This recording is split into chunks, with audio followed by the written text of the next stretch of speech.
देखिए, हर आदमी, हर मनुष्य, हर इंसान ऐसे गुरु की,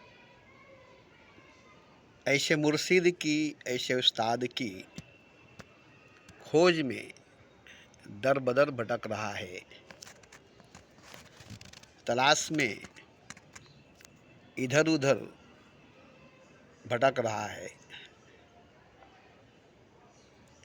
जो एक झटके में, एक क्षण में, एक छलांग में अर्श आजम की कुर्सी पर ले जाकर के बैठा दे। एक झटके में, एक छलांग में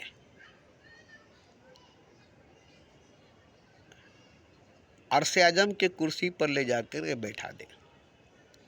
ऐसा सदगुरु, ऐसा सच्चा गुरु, ऐसा पीर, ऐसा मुर्शिद की खोज हर मनुष्य, हर इंसान, हर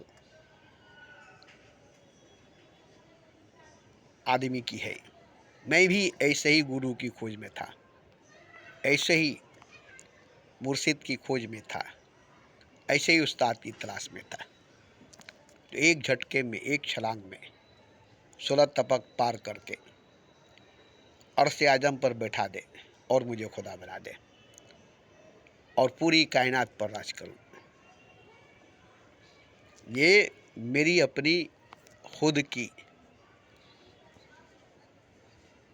अंदर की इच्छा थी।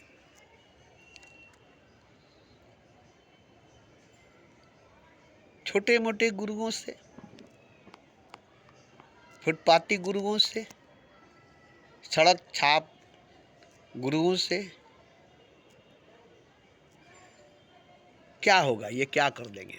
इनके पास है क्या? भिखमंगे गुरु, हाथ पसारने वाला गुरु,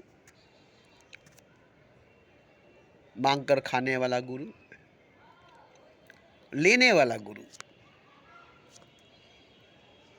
ये तो खुद ही भिखारी है, खुद ही हाथ पसारने वाला है, खुद ही मोहताज है, और ये हमें खुदा तक पहुंचा देगा और से आजम पर बिठा देगा। सवाल ही नहीं पैदा होता है, सवाल ही पैदा नहीं होता है। अरे वो तो चमत्कारी होगा, करिश्माती होगा, मोजजाती होगा, करामाती होगा। उसकी निगाहे करम पढ़ते ही, निगाहे करम पढ़ते ही मिट्टी सोना हो जाएगी, कोयला हीरा हो जाएगी, बंदा खुदा हो जाएगा। ऐसे ही गुरु की, ऐसे ही मुर्शिद की, ऐसे ही उस्ताद की मुझे भी तलाश थी, मुझे भी खोज था।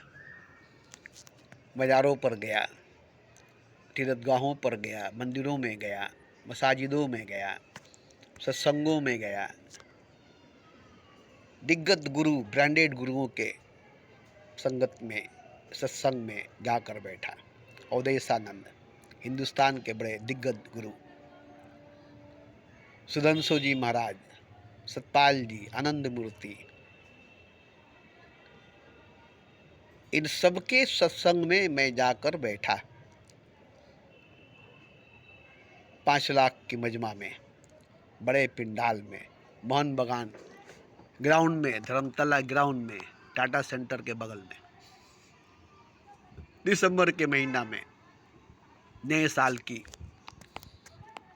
और पुराने साल की बीच में, दिसंबर से शुरू होती थी, ठंडी के महीने में, सर्दी के महीने में जाता था मैं, गया था मैं, मगर कोई गुरु मुझे जचा नहीं, किसी से मैं गुरुमुख हुआ नहीं। मज़ारों पर गया,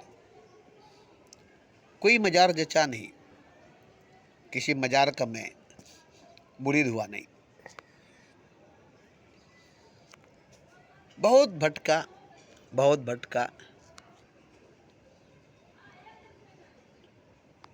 बड़ी दुख थी मेरे अंदर, बड़ी दर्द थी मेरे अंदर, बड़ी पीड़ा थी मेरे अंदर।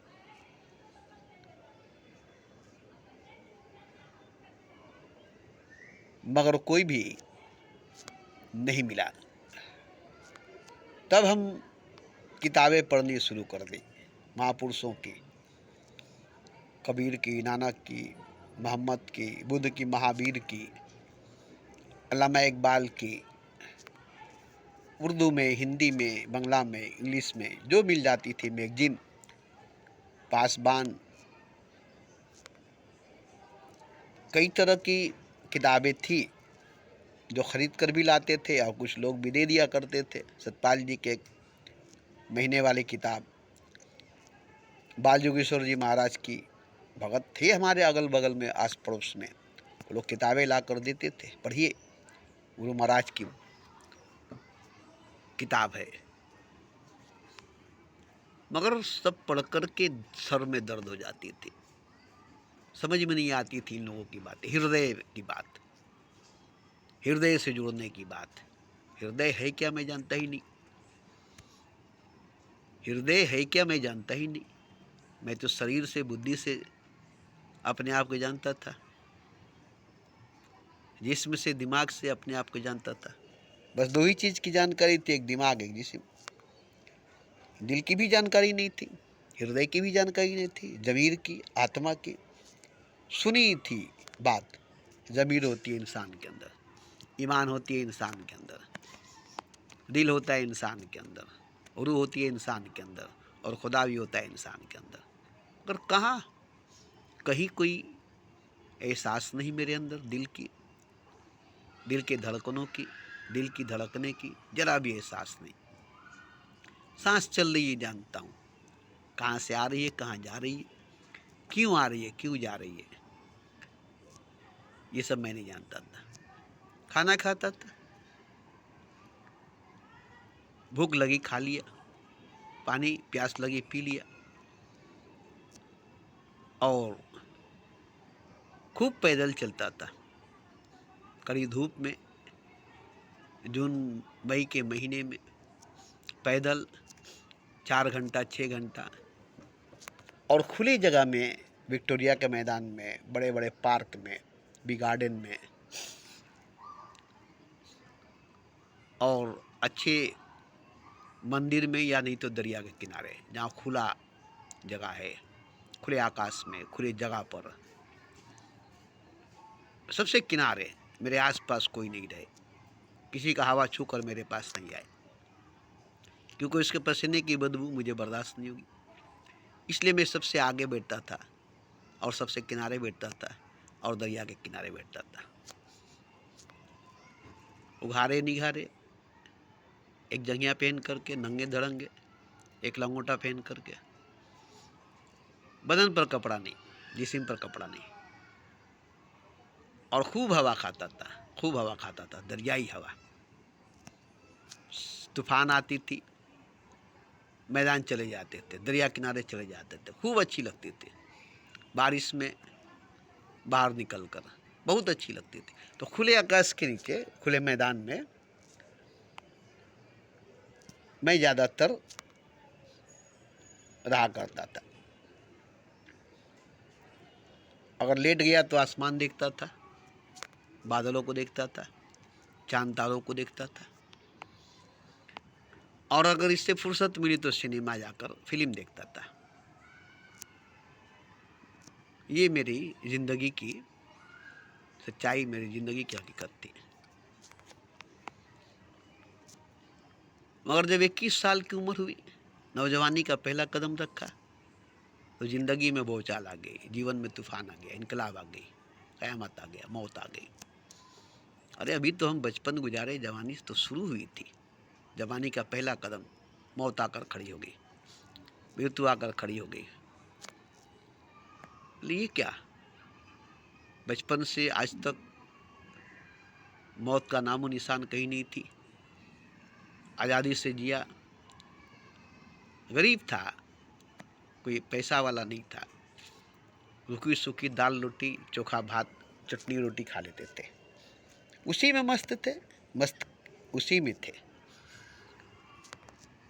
मगर जवानी जब आई तो आंधी तूफान, सैलाब, क़यामत, मौत, आफत, मुसीबत, परेशानी,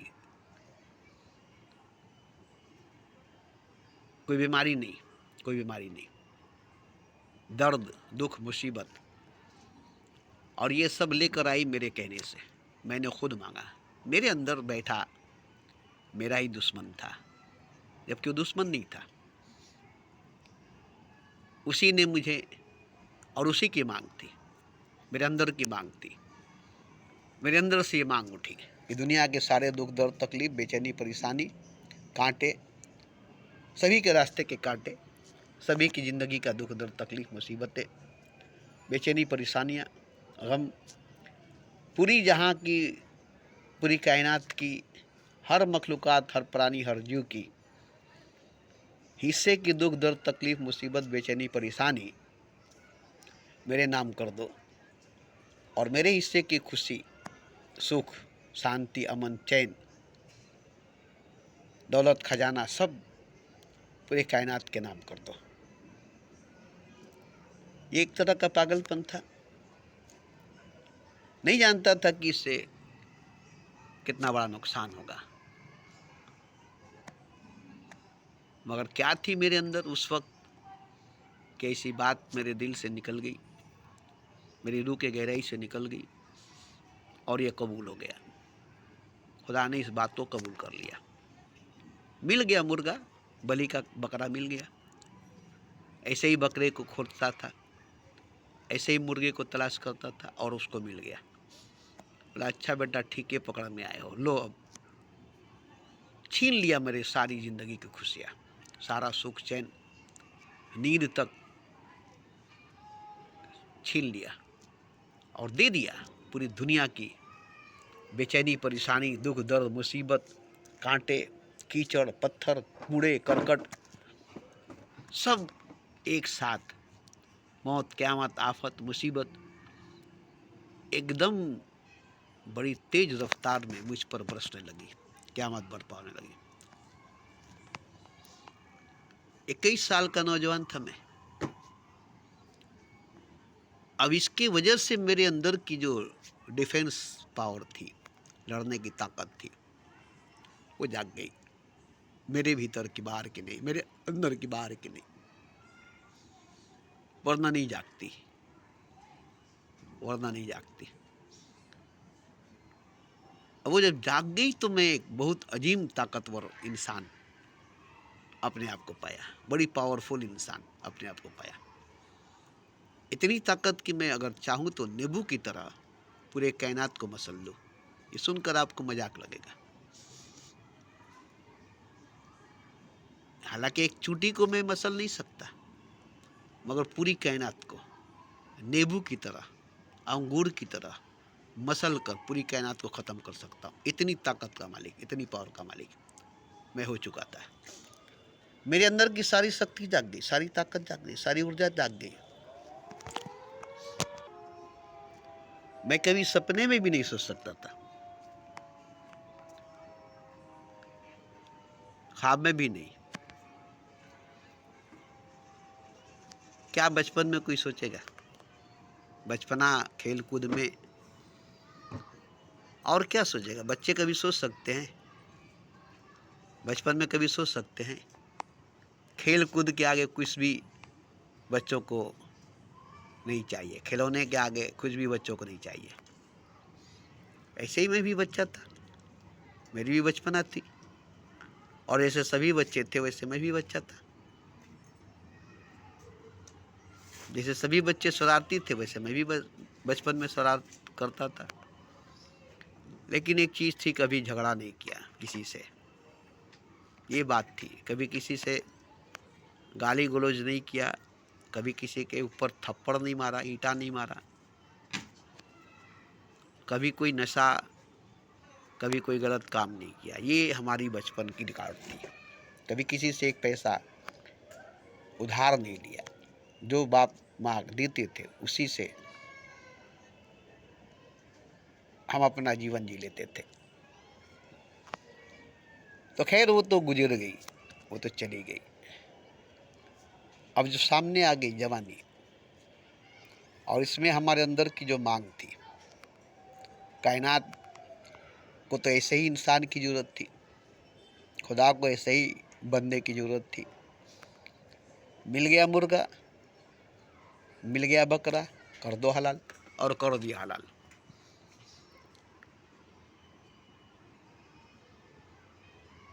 मगर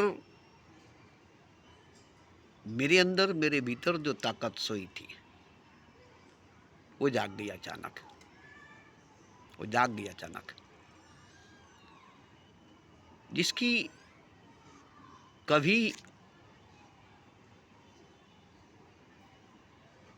एहसास नहीं हुई थी कि मेरे अंदर इतनी बड़ी अजीम ताकत, सुपर पावर सोई हुई है।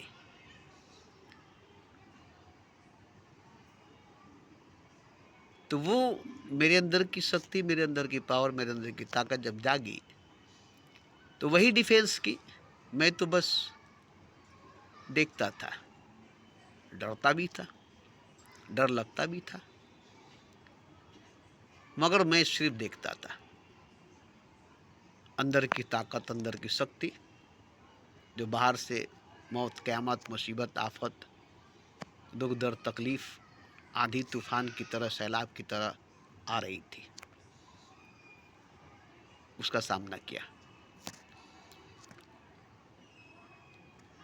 मगर मुझे डर लगती थी, मैं डरता था कहीं बीच में ना आ जाऊं, आटे की तरह पिस जाऊंगा, गेहूं की तरह, घुन की तरह पिस जाऊंगा।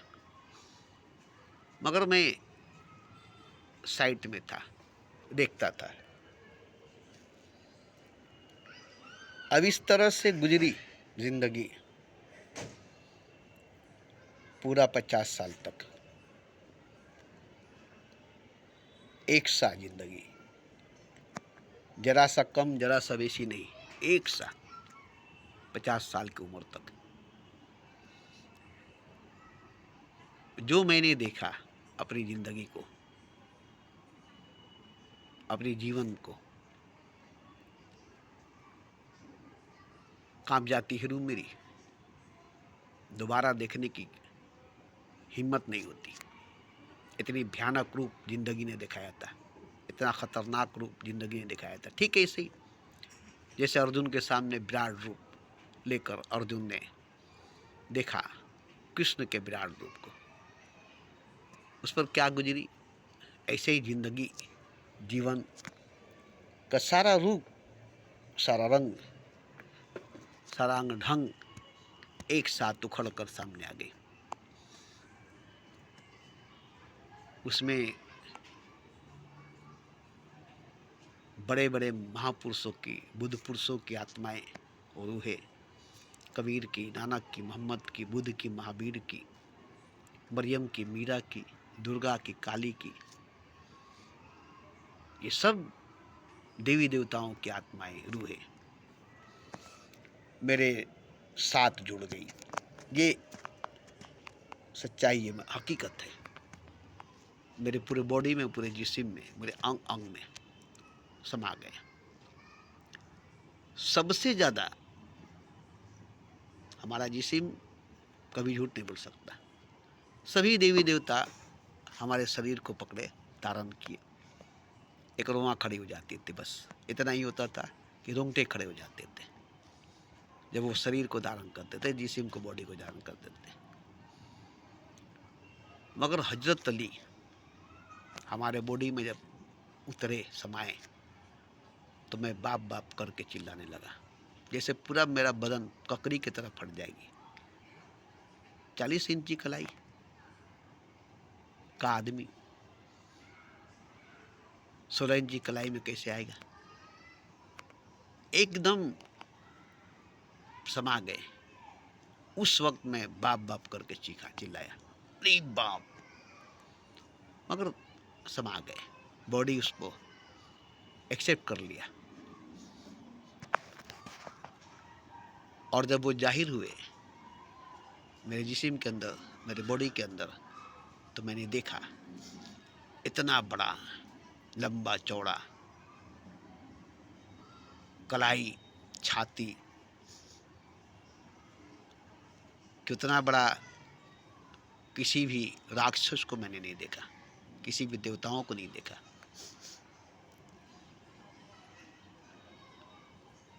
तो ये हजरत अली की रूह की बात थी। और पकड़ जो थी मेरी बॉडी को, मेरे जिस्म को पकड़ने वाली, खींच कर अपने करीब लाने वाली, कोई रूहें नहीं थी, कोई आत्माएं नहीं थी, एक थी मरियम की। क्या पकड़ उसकी थी, क्या खिंचाव उसकी थी, क्या टान उसकी थी, घसीट कर मुझे अपने पास लाई। 2000 बरस पहले वो थी और आज वही पावर, वही शक्ति, वही ऊर्जा, वही ताकत, वही टान, वही खिंचाव। मेरा जिस्म का गोश्त उखड़ जाता, ऐसे टान मेरे जिस्म के गोश्त जैसे कोई उखाड़ कर लेकर चला जाएगा। मैंने देखा और एक आदमी था, उसको दिखाया, बोला अरे बाप रे बाप, ये क्या हो रहा है आपका, लगता है कोई खींच रहा, कोई टाना। बोले हाँ। वहाँ से उठे और गए जहाँ उसका स्थान था, उसकी मूर्ति थी, उसकी प्रतिमा थी। पहुँचे वहाँ, ज़्यादा दूर नहीं थी, अगरबत्ती एक पैकेट लिए जलाए, तब वो शांत हुई। तो एक जो दुर्गा थी, जो शुरू से हमारे अंग संग थी, उसी के सहारे में चला था। बाद में ये सब आए, बाद में ये सब आए। बुनियाद में वही थी, शुरुआत में वही थी और अंत तक वही रही। बाद में सभी महापुरुषों की रूहें, बुद्ध पुरुषों की रूहें आने लगी, भीड़ लगाने लगी, शरीर में समाने लगी, जिसमें से हजरत अली भी थे, उनकी भी रूह आई, मरियम भी थी, उसकी भी रूह आई। एक जिस्म, एक शरीर, एक बॉडी के अंदर इतनी जगह थी, इतनी समर्थ था, इतनी साहस थी कि सबको अपने अंदर समेट लेना, लपेट लेना। कोई भी अगर चाहे किसी को भी देखना तो देख सकता है, जो जिस देवी देवता को मानता है, जो जिस देवी देवता की पूजा करता है, जिस पीर फकीर मस्तों की मुरीद है, वो हमारे सामने खड़ा हो जाए और वो मुझे उसी के रूप में देखेगा, मेरे अंदर वही जागेगा। जो कहेगा मैं आपके अंदर इसको देखना चाहता हूँ, वो मेरे अंदर देखेगा। और मैंने दिखाया भी सबको, जो जो ख्वाहिश लेकर आए सबको दिखाया। तो इस तरह से मुझे लोगों से मिल मिल कर और लोग मुझसे मिल मिल कर अच्छा लगा। मगर इससे किसी को क्या फ़ायदा हुआ, ना मुझको ना किसी और को। बस देखे, हाँ हाँ हाँ, हमने देख लिया, दर्शन हो गया, बस बस दर्शन तक ही थे, देखने तक ही थे। हाथ जोड़कर खड़े जाते थे, मान गए बाबा, आपने दर्शन करा दिया, आपने दिखा दिया, और चले जाते थे। बोले अजीब बात है। खैर कोई बात नहीं है, कोई बात नहीं है। लेकिन ये सिलसिला 50 साल की उम्र तक थी। 50 साल की उम्र के बाद थोड़ी सी ढील हुई तो मैं शादी कर लिया। सोचा अब इसमें से निकल जाए, वापस अपनी संसारिक जीवन में आ जाए। क्योंकि मुझे कहा गया या तो आश्रम में चले जाओ या संसार में आ जाओ। संसार में रहना है तो शादी करो, संसार बसाओ, और नहीं तो चलो आश्रम में। आश्रम में रहो, किसी एक में रहो। संसार में रहकर भी कर सकते हो, आश्रम में रहकर भी कर सकते हो, बीच में मत रहो। तो खैर मैंने शादी कर ली एक बच्चे की माँ से। मगर शादी करने के बाद, शादीशुदा ज़िंदगी जीने के बाद मुझे मालूम हुआ कि नहीं, मुझे उसी में रहना चाहिए। तो संसार में रहकर भी सन्यासी की तरह सन्यास की जीवन जिया। अपने घर परिवार बाल बच्चों को छोड़कर आश्रम में नहीं गया। और आज भी मैं अपने घरों में हूँ, अपने बीवी बच्चों के साथ, अपने रिश्तेदारों के साथ। खैर, इतने भीड़ में रहकर, इतने घेरे में, इतने पाबंदी में, इतने दायरे में, इतनी सरहदों में, इतनी रिश्तों नातों में, कस्में वादों में जकड़े हुए रहने के बाद भी आज मैं इसी जगह पर पहुंचा हूँ वहाँ नहीं दूर जहाँ भगवान भी मेरी निगाहों से। ये नहीं कि सब मुझे बांध कर रखे, मुझे जाने नहीं दिए, मुझे रोक कर रखे, मुझे जाने नहीं दिए। नहीं नहीं, ऐसी बात नहीं हुई। ये सब मुझे रोक नहीं सके, बांध नहीं सके, गिरा नहीं सके, झुका नहीं सके, हरा नहीं सके। क्योंकि मेरे पास एक चीज़ थी कि मैं सबके साथ चलूं, सबको साथ लेकर चलूं और पहुंचूं तो पूरे काफिले के साथ, पूरे कारवे के साथ, पूरे इज्तिमा के साथ, ताकि देखे खुदा कि एक अकेला तन्हा नहीं आया है, इसके पीछे एक लंबी जुलूस, एक लंबी काफिला, एक लंबी इज्तिमा है, इतने को लेकर आया है। ये मेरी ख्वाहिश थी, मगर देखा कि नहीं। मुझे ये शेर सुनकर बड़ी हंसी आती है। तन्हा ही चले थे, अकेला ही चले थे जाने वे मंजिल, और लोग आते गए और कारवां बनता गया। और हमारी सच्चाई तो ये है कि हम तो चले थे एक काफिले को लेकर, एक कारवां को लेकर, एक इज्तिमा को लेकर, एक भीड़ को लेकर। आंधी आती गई, तूफान आता गया, क़यामत आती गई, मौत आता गया, आफत मुसीबत आती गई, कारवां बिखरता गया, काफिला बिखरता गया, इज्तिमा बिखरती गई। और आज मैं तन्हा पहुंचा हूं मंजिल पर। सब बिखर गए, सब पीछे पिछड़ गए, सब हाथ छोड़ करके भाग गए। आज मैं तन्हा पहुंचा हूं, अकेला पहुंचा हूं। आज मेरे साथ कोई भी नहीं है, मेरे पास कुछ भी नहीं है, खाली खोखला। अंदर का दिल भी मेरे साथ नहीं, दिमाग भी मेरे साथ नहीं, रूह भी मेरे साथ नहीं। ये सब अंदर से मिटता गया, मरता गया, ख़त्म होता गया। बांस की पोथड़ी की तरह, बांसुरी की तरह एक जिस्म रह गई, खाली खोखली। और ये आप जो सुन रहे हैं, ये बोलने वाला, ये शरीर, ये जिस्म, ये बॉडी नहीं है। कोई है जो मेरी जुबान से बोलता है, मेरे मुंह से बोलता है। जैसे बांसुरी बजाने वाला कोई और है, सुर डालने वाला कोई और है। बांसुरी तो कुछ नहीं है, उसमें से गीत निकल रही है, उसमें गीत भर रहा है, उसमें से सुर निकल रही है, उसमें सुर भर रहा है। बांसुरी क्या है? कुछ तो नहीं है। उसको बजाने वाला जो है वही हकीकत है। इसी तरह से मेरे अंदर से बोलने वाला जो बोल रहा है वही हकीकत है, वही सच है।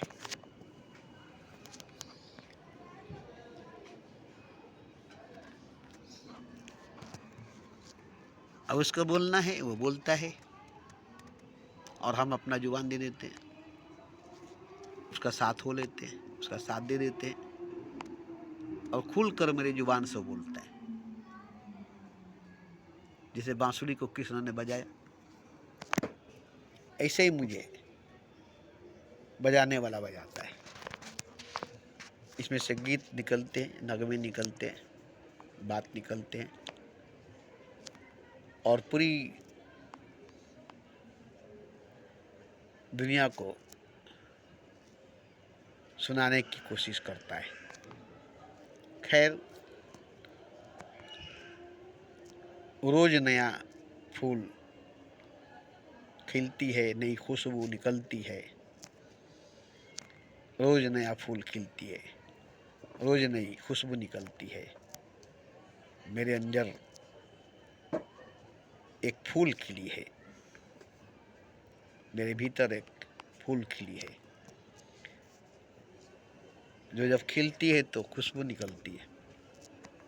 ये जो सुन रहे हैं, ये उसी फूल की खुशबू है। इसमें जो आप देख रहे हैं, उसी दिए की चिराग की रोशनी है।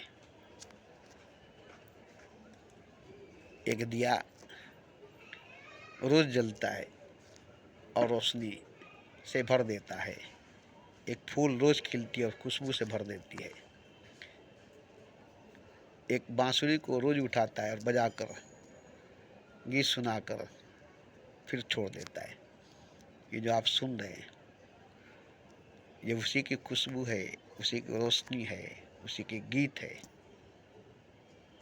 अब उसको आप पहचानिए, उसको आप जानिए, वो कौन है और वो क्या है। ये काम आपका है, ये काम आपका है। तो देखिए,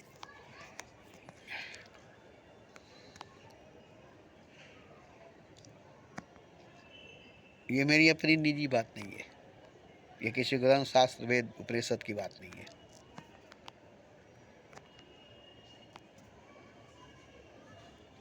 ये जिसकी बात है वो कोई और है, वो कुछ और है। उसे पहचानना पड़ेगा आपको, उसे जानना पड़ेगा आपको कि वो कौन है, वो और वो क्या है। जो पिछले 40 सालों से मेरी जुबान से बोल रहा है, मेरी आवाज़ में आवाज़ मिलाकर बोल रहा है, मेरे साथ गा रहा है, झूम रहा है, नाच रहा है। कौन है वो, क्या है वो मैं नहीं हूँ, वो मैं नहीं हूँ, वो कोई और है, वो कुछ और है। और जो मैं हूँ वो तो मैं हूँ ही नहीं, जो मैं हूँ वो तो मैं हूँ ही नहीं, और जो वो है वो मैं तो हूँ नहीं।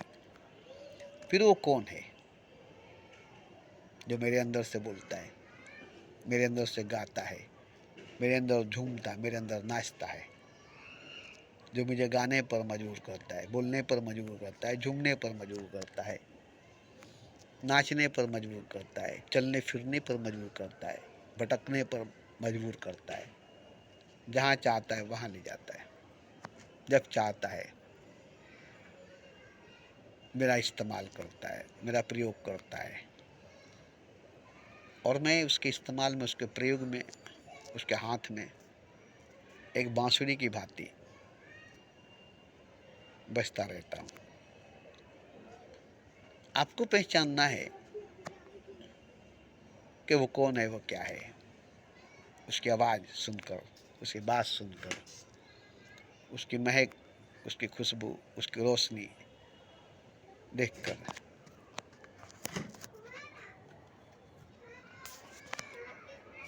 ऐसे तो ये आसान नहीं है कि ये वो फूल नहीं है जो हर चमन का, हर बाग का, हर गार्डन का फूलों के जैसा है। नहीं, ये किसी चमन का, किसी बाग का, किसी गार्डन का, किसी पार्क का फूल नहीं है जिसको आप पहचान सकेंगे, जिसको आप जान सकेंगे। ये किसी मंदिर का भगवान नहीं है, ये किसी मस्जिद का खुदा नहीं है, ये किसी कुरान में बोलने वाला, किसी ग्रंथ में बोलने वाला, किसी शास्त्र में बोलने वाला ईश्वर नहीं है। इसलिए तो मेरी बात या उसकी बात कभी किसी ग्रंथ शास्त्र वेद में न मिली है, न मिलेगी। और उसे खोजेंगे तो न मस्जिद में, न मंदिर में, न गिरजा, न गुरुद्वारे में मिलेगा। तो वो एक हकीकत है, एक सच है जो झूठ में नहीं मिलेगा। जैसे कीचड़ में कमल है, मगर वो कीचड़ नहीं है। कीचड़ है और कीचड़ में कंवल है। तो क्या कीचड़ ही कंवल है? आप कहेंगे कि कीचड़ ही कंवल है, तो कंवल और कीचड़ में कोई भेद नहीं, कंवल और कीचड़ में कोई फर्क नहीं। नहीं नहीं नहीं, कीचड़ कीचड़ है, कंवल कंवल है, कांटा कांटा है, गुलाब गुलाब है, कोयला कोयला, हीरा हीरा है। हालांकि मैंने कहा है कि कीचड़ कंवल एक है, कांटा गुलाब एक है, कोयला हीरा एक है, राम और रावण एक है, कंस और कृष्ण एक है। खुद मैंने कहा है, दो नहीं है, दोनों एक है। ये मैं खुद कहता हूँ, आज भी कहता हूँ, अभी भी कहता हूँ कि रावण और राम दो नहीं है, कंस और कृष्ण दो नहीं है, कीचड़ और कमल दो नहीं है, कोयला और हीरा दो नहीं है, ज्ञान और अज्ञान दो नहीं है, भक्त और भगवान दो नहीं है, बंदा और खुदा दो नहीं है। दो नहीं है, एक ही है। दो नहीं, एक ही है। मगर कहाँ पर एक है? कहाँ पर एक है, ये देखना पड़ेगा कि राम और रावण कहाँ एक है, कंस और कृष्ण कहाँ एक है, ज्ञान अज्ञान कहाँ एक है, भक्त और भगवान कहाँ एक है, बंदा और खुदा कहाँ एक है। जहाँ राम नहीं, कृष्ण नहीं, कंस नहीं, रावण नहीं, भक्त नहीं, भगवान नहीं, दोनों नहीं, वही एक है। भगवान भी नहीं है, भक्त भी नहीं है, राम भी नहीं है, कृष्ण भी नहीं है, नानक भी नहीं है, मोहम्मद भी नहीं है, बुद्ध भी, महावीर भी नहीं है, कबीर भी नहीं है, मीरा, राबिया, मरियम भी नहीं है, कुछ भी नहीं है, कोई भी नहीं है, एक भी नहीं है, शून्य भी नहीं है, महाशून्य भी नहीं है, परम शून्य भी नहीं है, कुछ भी नहीं है, कोई भी नहीं है, मगर है, मगर है, मगर है। और हकीकत जो है बस वही है, और वो कुछ नहीं है, वो कोई नहीं है। क्या आप कहेंगे कि ये है, वो है, ऐसा है, वैसा नहीं, कुछ था नहीं, कोई था नहीं, आज भी वो कुछ नहीं है, आज भी वो कुछ नहीं है, आज भी वो कोई नहीं है। उसे कोई नहीं कहा जा सकता, उसे कुछ नहीं कहा सकता, क्योंकि कोई है, कुछ है, तो वो नहीं है, हकीकत नहीं है, बनावट है, बना है और मिट जाएगा, पैदा हुआ मर जाएगा। मगर हकीकत कभी मरता नहीं, कभी मिटता नहीं, कभी पैदा होता नहीं, कभी जन्मता नहीं। देखिए, हर फूल खिलता है, मुरझा जाता है, हर बीज जन्म लेता है और मर जाता है, हर प्राणी, हर जीव, हर शय, हर मखलूकात पैदा होता है और मर जाता है, जन्मता है और मर जाता है। बचपन, जवानी, बुढ़ापा, तीनों समय आता है, मगर वो हकीकत, वो सच हमेशा एक सा रहा है और अभी भी है। उसमें जरा भी कोई फर्क नहीं, कोई कंपन, कोई तरंग, कोई लग्जिश, कोई मौज, कोई लहर, कोई चक्र, कोई घुमाव, कोई बहाव, कोई सीमा, कोई हद, कोई बुलंदी, कोई गहराई, जो आप बोल सकेंगे, जो आप लिख सकेंगे, जो आप पढ़ सकेंगे, वो सब झूठ है। जो किताबों में, ग्रंथों में, शास्त्रों में आप पढ़ सकते हैं, सुन सकते हैं, वो सब झूठ है। उस हकीकत को, उस सच्चाई को जैसे ही देखेंगे सब झूठ हो जाएगा। आप झूठ को ही देख रहे हैं, सच को नहीं। ख्वाब को देख रहे हैं, हकीकत को नहीं। सपने को देख रहे हैं, सच को नहीं। जैसे ही हकीकत को देखेंगे ख्वाब मिट जाएगी, जैसे ही सच को देखेंगे सपना मिट जाएगी, जैसे ही हकीकत को देखेंगे सब कुछ गायब हो जाएगी, फिर कुछ नहीं रहेगा, आप भी नहीं रहेंगे। कोई नहीं तो आप कहाँ से रहेंगे, कुछ नहीं तो आप कहाँ से रहेंगे। मगर हकीकत है, सच है, ये जानकर आप भी नहीं रहेंगे। ये नहीं कि जानने वाला आप होंगे और सच होगा, जानने वाला आप होंगे और हकीकत होगा, नहीं। जान गए तो गए, जान गए तो गए। अब हकीकत है, सच है, जानने वाला भी नहीं है, बताने वाला भी नहीं है।